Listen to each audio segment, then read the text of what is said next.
Mendimi keq për njerëzit e shkatërron fjalën e Allahut Azza wa Jall, innamal mu'minuna ikhwa. Besimtarët janë vëllezër. Mendimi keq për njerëzit e ka dobësuar lidhjen e muslimanëve mes vete.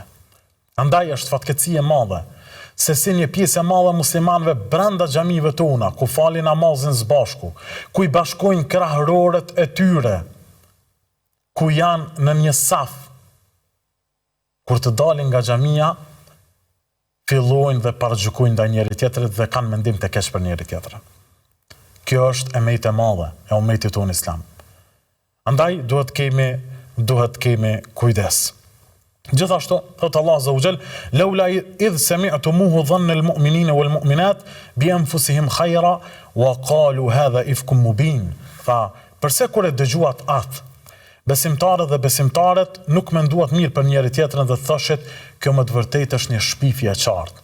Ky ajet kuranor ka të bëjë me shpifjen që i është bërë Aishës, nënës e besimtarëve, bashortës e pejgamberit sallallahu alaihi wasallam.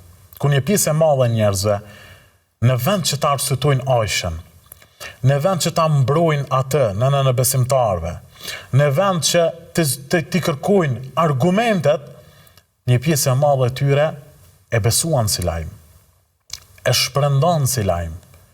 Andaj Allah Azza wa Jall u atërheqë, pse ju nuk folet fjalë të mira, sikurse që kishit dashur që ta mbronit vetveten dhe të flisnit për vetveten fjalë të mira. Dhe thoshit, kjo është një shpifje e qartë ndaj Aishës, nënës së besimtarëve. Andaj, pra të nderuar vëllezër besimtar, ai person i cili i kërkon të metat e tjerëve dhe paragjykon tjetrin pa argument, Allahu do t'ja zbuloj të metat e tij në jetën e kësaj bote dhe në jetën e botës tjetër. Kush janë mbulon të metat tjerëve dhe kush i arsyeton në gabimet e tyre, Allahu do t'i arsyetoj atë në botën tjetër.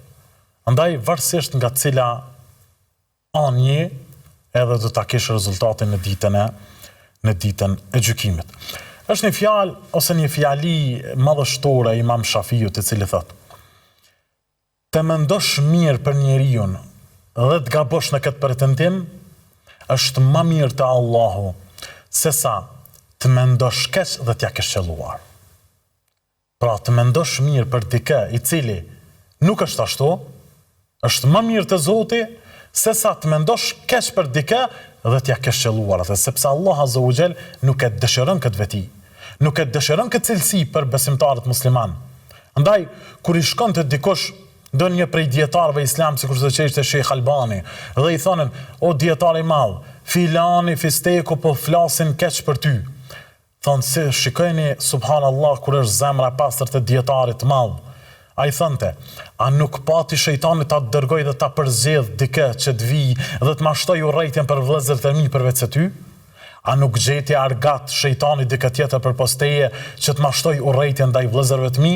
Mos mi tregoni këto lajme dhe më leni që të kem mendim të mirë për vëllezërit e mi. Madhështore. Kjo është zemra e pastër. Kjo është zemra cila ka frikë Allahun Azza wa Jall.